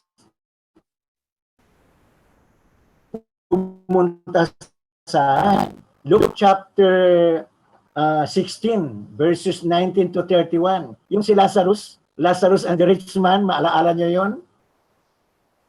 Luke 16 verses 19 to 31. Hades yun. Hades. Okay. I will read sa Luke chapter 16 verses 19 to 31. There was a rich man who was dressed in purple and fine linen and lived in luxury every day. At his gate was laid a beggar named Lazarus, covered with sores, and longing to eat what fell from the rich man's table. Even the dogs came and licked his sores. Verse 22. The time came when the beggar died, and the angel carried him to Abraham's side. The rich man also died and was buried. Verse 23. In Hades. Hades. Tama. Kasi yung Hades is Greek word yan. Sheol in the Old Testament. Pero pareho lang. Nagkita sila Nagkita. Pero si Lazarus doon sa side ni Abraham. Yung Abraham's Old Testament yan. Alam niyo yun yung Abraham's bosom sa King James Version nakalagay. Pero actually yun ang paradise. You remember Luke chapter 23? Sabi ng criminal, Jesus, remember me when you come into your kingdom. Ang sabi ni Christ, today will be in paradise. You will be with me in paradise. Kaya habang ang katawan ni Kristo ay nasa libingan, yung kanyang soul and spirit pumunta sa Hades. Doon sa upper portion of Hades. Kasi nandoon yung mga people in the Old Testament. People who believe in the living God in the Old Testament. Just example, si Abraham. Nandoon sila. Kaya napunta rin yung si Lazarus. Then, 3 days later, nag-resurrect si Christ, yung place of comfort, ang tawag ko dyan, place of comfort or paradise. Inakyat ni Kristo papunta sa third heaven. Basahin niyo yung 2 Corinthians chapter 12, verses 1 to 4. Nabanggit yung third heaven, nabanggit din ang paradise. Kaya yung paradise, part ng Hades, nilipat from Hades, nigay sa third heaven. And then pakibasa na rin yung Ephesians 4, verses 8 to 10. Yung descended at ascended. Christ descended to the lower parts of the earth and ascended with the captives. Tumuko yan. Yung mga tao na nandoon sa place of comfort, kasi yung baba, place of torment, place of agony. So, after the resurrection of Jesus Christ and the transfer of the believers from Hades to the third heaven, since that time on, ang Hades is just one part. Is just one part. Kaya, 2,000 years ago, after the resurrection of Christ, lahat ng walang Kristo sa kanilang buhay pag namatay, pupunta talaga sa Hades. Okay, sabi ng isang Christian mathematician, noong magturo ako, nag-comment siya, kung totoo yan, every second, may pumapasok na tao sa Hades. Yes.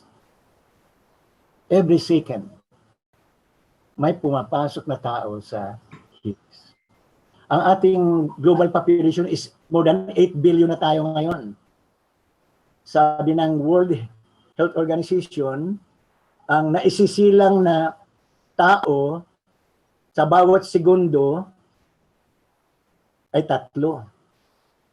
At ang namamatay naman ay 1. So, ang population, padagdag ng padagdag. Ang pinaka-check talaga, pag namatay, bawat araw yun, tinutukoy.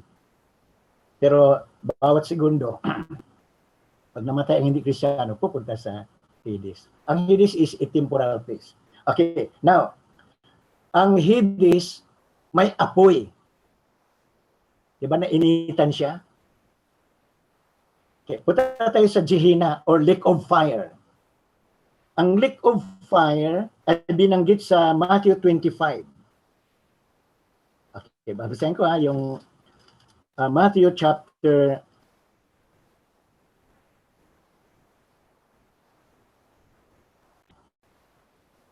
Matthew chapter 24 and 25 binanggit dito yung Lake of Fire.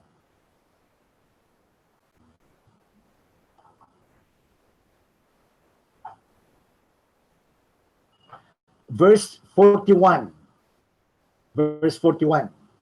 Matthew 25:41. Then he will say to those on his left, "Depart from me, you who are cursed, into the eternal fire, prepared for the devil and his angels." Tama. Yung lake of fire talaga, prepared kay Satan yon. And the evil spirits. Pero ang tao, pwede na rin kung gusto niya doon. Punta tayo sa Mark chapter 9. So, binasa natin Matthew 25 verse 41. Sa Mark chapter 9, merong kaibahan sa Hades. Ang Hades kasi may fire. Pero ang Lake of Fire, may worms. May fire na, may worms pa. Okay, Mark chapter 9. Starting verse 43 hanggang 47. Mark chapter 9, verse 43. If your hand causes you to stumble, cut it off. It is better for you to enter life maimed than with 2 hands to go into hell. Yung hell is Gehenna in the Greek, where the fire never goes out. Then 45. And if your foot causes you to stumble, cut it off. It is better for you to enter life crippled than to have 2 feet and be thrown into hell. And if your eyes causes you to stumble, pluck it out. It is better for you to enter the kingdom of God with 1 eye than to have 2 eyes and be thrown into hell. Verse 48. Where there worms that eat them do not die, and the fire is not quenched. So may kaibahan sa Hades, Ang Hades mayroong fire, pero walang worms. Pero ang Gehenna, may fire na, may worm pa. Di ba eternal torment? Alam ba, yung worm papasok sa bibig, lalabas sa puwit. Parang ito-torment ka talaga. Yun ang eternal lake of fire. May worms. Hindi mamamatay yung worm. Okay. Someday, yung Hades, ibubulid sa lake of fire. Revelation chapter 20. Revelation chapter 20. Okay, I will read. Verse 13. Revelation 20, starting verse 13. The sea gave up the dead that were in it. And death and Hades, bakit ang Hades? Give up the dead that were in them, and each person was judged according to what they had done. 14. Then death and Hades were thrown into the lake of fire. Lake of fire there is Gehenna. The lake of fire is the second death. Anyone whose name was not found written in the book of life was thrown into the lake of fire. Kaya ang Hades, hindi siya eternal, hindi siya permanent. Kasi ihuhulog siya sa, yung nasa Hades, ang mga tao, ihulog sila sa lake of fire. Ang Gehenna talaga ang pinaka-eternal. Yun ang reason kung bakit ang Jehovah's Witness ayaw maniwala na mayroong lake of fire. Ayaw na maniwala. At saka ibang religious groups din. Kasi contradictory daw sa katangian ng Diyos. For God so loved the world. Pero hindi, balance. God is a balanced being.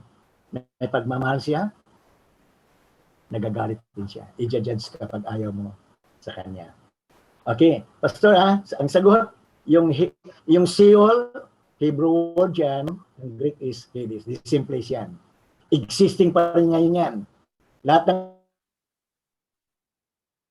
ang Gehenna is eternal lake of fire. Walang laman. Ngayon walang laman ang lake of fire. Sino ang unang papasok sa lake of fire? Dalawa. Yung Revelation 13, ang unang papasok si Antichrist at saka si false prophet.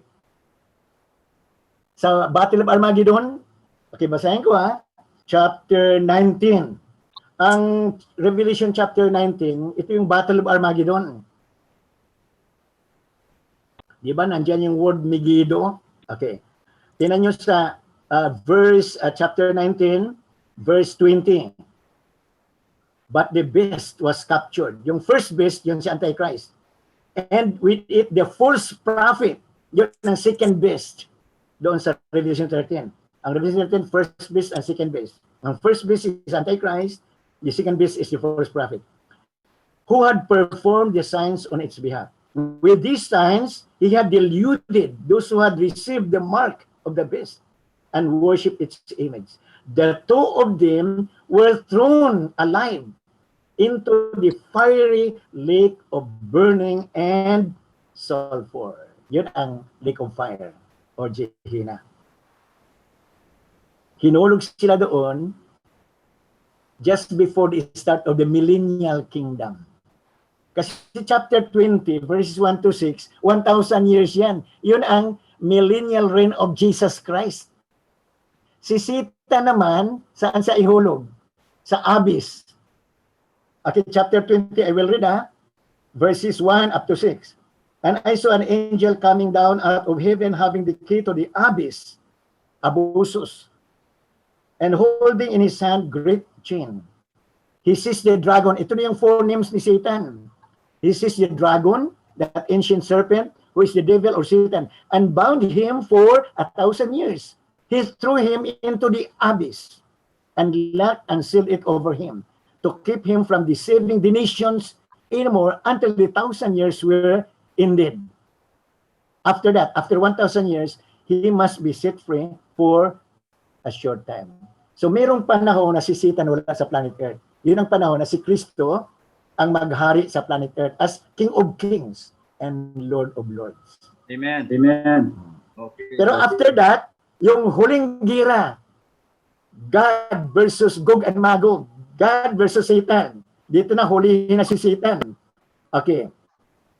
Basahin ko rin yung verse 7. When the 1,000 years are over, Satan will be released from his prison and will go out to deceive the nations in the four corners of the earth. Yung maripapil kasi ang planet Earth, Gog and Magog. And to gather them for battle. In number, they are like the sand on the seashore. Verse 9. They marched across the breadth of the earth and surrounded the camp of God's people, the city he loves. But fire came down from heaven and devoured them. Verse 10. And the devil who deceived them was thrown into the lake of burning sulfur, where the beast and the false prophet had been thrown. They will be tormented day and night forever and ever. Kaya ngayon, ang lake of fire, walang laman. Ang unang papasok diyan si Antichrist at si Paul Francis sa after the Battle of Armageddon. Before the start of the Millennium Kingdom. After the Millennium Kingdom, si Satan. Susunod kay Satan, yung nasa sa Hades. Revelation chapter 20, verses 11 to 15. Yung nasa Hades, ihulog. Pastor Loy, nasagot ko yung inyong tanong. Medyo mahabang topic yan. Puro Isang topic yun yan. ay pwede tayong Bible study yan sa another topic. Anyway, salamat po Robin. Ituloy po natin ang tanungan. Thank you, Pastor Loy, sa tanong. Susunod po si Emily. Sir Emily, may tanong ka? Yeah. Hello po, Pastor. Yes, good evening, Emily. Emily po, go ahead. Ano po ang tanong niyo? Good evening po, Stars. Good evening po. Yes. Hello Yes, po. you are Go ahead recognized. po, go ahead. Narinig namin Pastor, kayo. sige. Pastor, maraming salamat ngayong gabi, Pastor, na yung ito po bang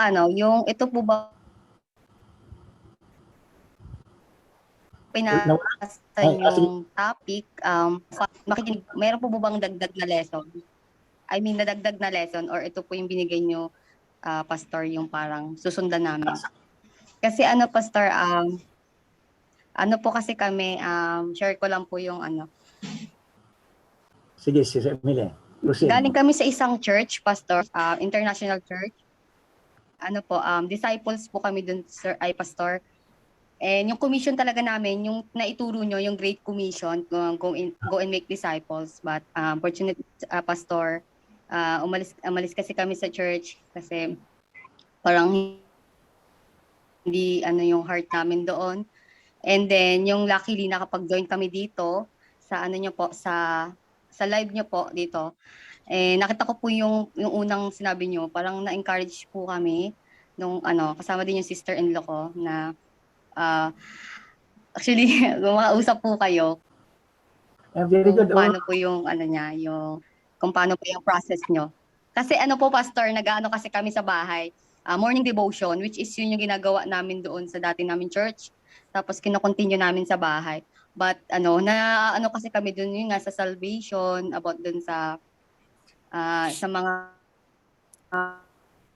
bagay na hindi pa namin alam. Pero kasi kami nagbabasa. So parang ina-ask ko lang, Pastor, kung itong pinapasa niyo po, yung panonood namin, kami na po ba yung yung may program or may training pa rin ba kami pagdating sa kasi parang gusto po namin may plan kasi kami, Pastor, na mag-church planting kayo. every family. Sakto po yung pag narinig ko sa inyo na yun yung nyo, every family. Opo, hindi, sa amin naman, yung doon sa dating church, lang, Pastor, individual siya. Parang kasi sila, centralized. Sa akin po kasi, yung heart ko po, tapos yung ko, all about family, kasi big family. So, parang gusto namin yung family, and then, pag na namin yung family namin, yung other family naman. Then, luckily po yung nag-join kami, yun din yung sinabi nyo, na sabi ko, God, parang, natuwa po ako, tsaka na-encourage ako. Kasi naabangan ko tong nyo, yung live nyo, Pastor, kasi yung Tama. true salvation na hindi ko siya naintindihan. Concert ko lang po doon kung may training po ba, ganun, Pastor. Meron. Ang ating main coordinator diyan si Pastor Dan. Kaya kanya talagang yon na Okay po, Sister Emily, okay. kung masagot ko yung tanong nyo, ito pong site na ito ay continuous po ng Apo. training natin para makapag-multiply ng disciples at makapag-plant ng maraming church. Kaya Yes. magpatuloy na po kayong mag-connect sa grupong ito at matututo po kayo para Yes. mag-Bible studies, mag-disciple, at mag-plant ng maraming churches. So yung mga kasama po natin ay ongoing po yung mga Bible studies niyan, yung church planting. At kung interesado kayong matuto, ay manatili lang po kayo sa grupo. Yes po. Ayan. Si Pastor Joel po ay Wow, magtuturo pa yan ng maraming lessons kung depende sa kanyang availability at maturuan Yes, po tayo ng kanyang mga tinuro sa kanya ng Lord sa 30 years na kanyang church planting activities. Okay. Salamat. Pastor Joe, salamat po, Sister Emily. May tanong po dito. Salamat po, Pastor. Pastor, ang tanong po dito ay galing kay Pastor Harin. Pwede po ba naming hatiin yung lesson? May suggestion ba sa length of time base sa inyong experience kapag ka nag-Bible study na o may iba pang strategy? Okay. Okay lang po ba hatiin tong lesson na ito? Okay, pwede. Pwedeng hatiin eh. Pwedeng dalawang hati siya. Yung unang punto lang, yung chapter 2 verses 1 to 3, no? Haba na eh. Mahaba siya kasi katangian ng tao. Para mabalance siya, ipakita din yung katangian ng Diyos. Ay yung condition ng tao at saka yung characteristics of God pagsamahin. And then yung second part, doon na sa verses 8 to 10, pagkatapos 6 and 7. Yung 6 and 7, always ending siya. Kaya pwedeng hatiin. Pero ang pagpatanggap kay Kristo, doon na sa second part. Walang pagpatanggap kay Kristo doon sa first part. Sa second So, part. gaano kahaba daw yung Bible study nyo? 1 hour. 1 hour lang talaga ang Bible study. Hindi mag-exceed yan. 1 hour. Okay, so ang style po ni Pastor Joel, 1 oras lang. Isang pamilya, Pastor. Sa pamilya. Isang Pamilya oras. lang.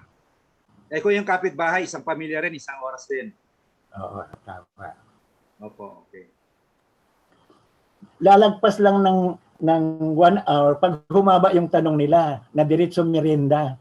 Di ba? Okay. Yung na humaba sa panahon ng merienda kasi nagtatanong pa uli sila. Very good naman. Pero yung Bible study proper, 1 hour lang siya.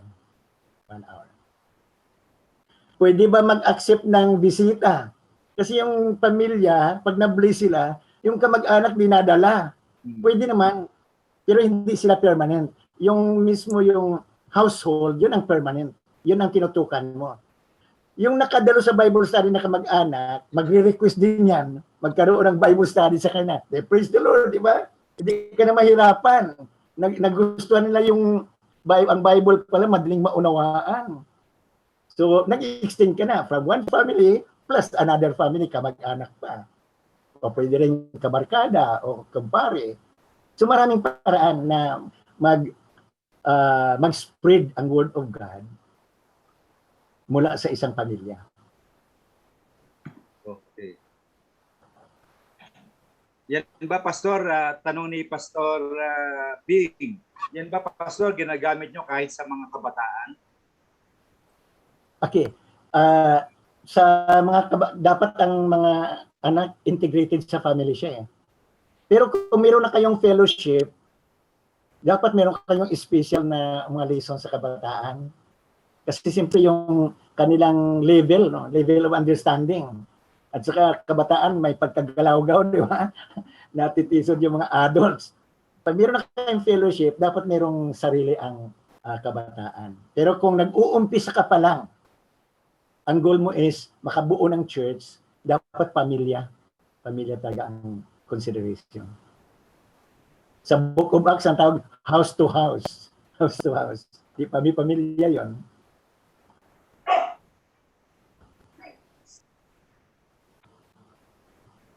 Okay, so sino pa ang susunod na magtatanong? Always available ako, kasi may sinusundan akong Monday, Tuesday, Wednesday, Thursday yung sa inyo. Okay lang sa akin. And then I will write more lessons. Opo. Malaking tulong dito, Pastor, kasi ito po ay mga church planter, mga pastor. So they would like to expand at talaga magbubunga. Marami ng patotoo dito tungkol sa ongoing Bible studies at church planting nila.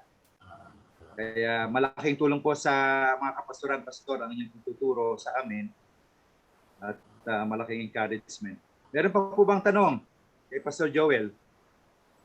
Bago po siya pumunta ng Europe. Pastor Joel. Yes. Baka magkasama tayo sa sa UK. Oo, kita tayo doon eh. Bigay mo yung Cambridge schedule mo sa naman. akin para Sa Northampton. kung nandun ka. Yan. Oo. Northampton kami eh.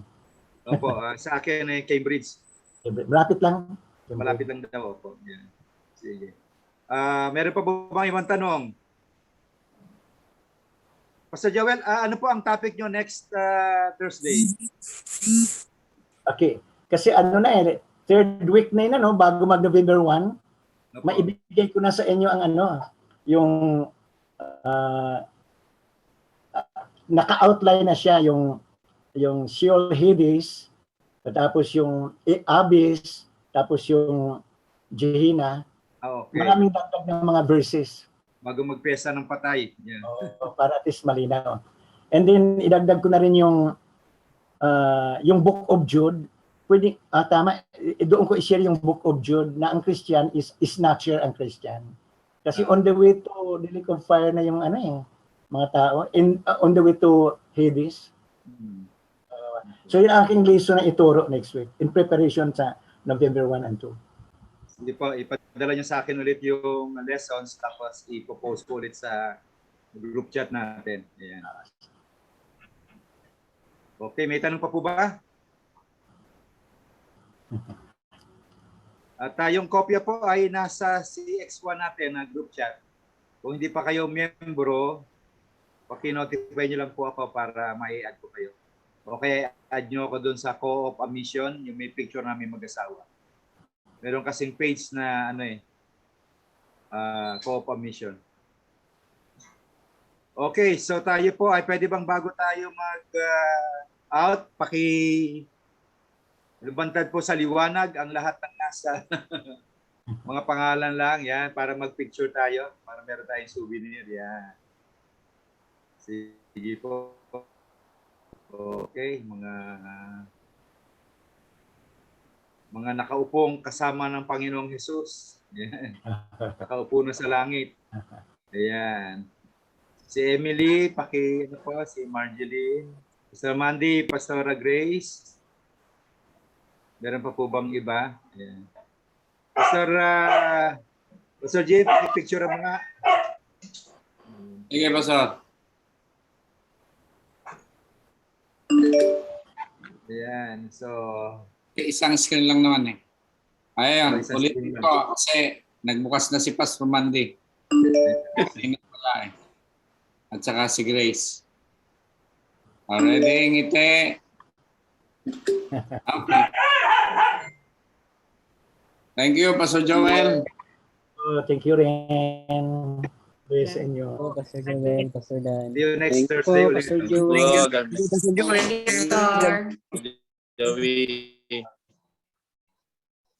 God bless. Tuso po kayo. Tuso po kayo. Nagin ulit. Born again iba. Salamat po. Marami mga pastor ang na-born again. Marami na born again daw. Nalala na po Born sa again ulit. Oo. Hindi na po pupunta na. Maganda yung binanggit niya yung honorarium. Honorary. Ang dami ko agad na sinabi. Nagustuhan mo. Honorarium love gift. At tanong ko sana kung paano yung Bible study na binabayaran, anong tawag doon? Hindi pala love gift yun. Happy Pastor's Month po. Salamat po. God bless. Thank you, thank you. Thank you po. Sige, see you again. See you again on Thursday. Good night. Happy Pastor's Month. Out pa na to in 3, 2, 1, 0.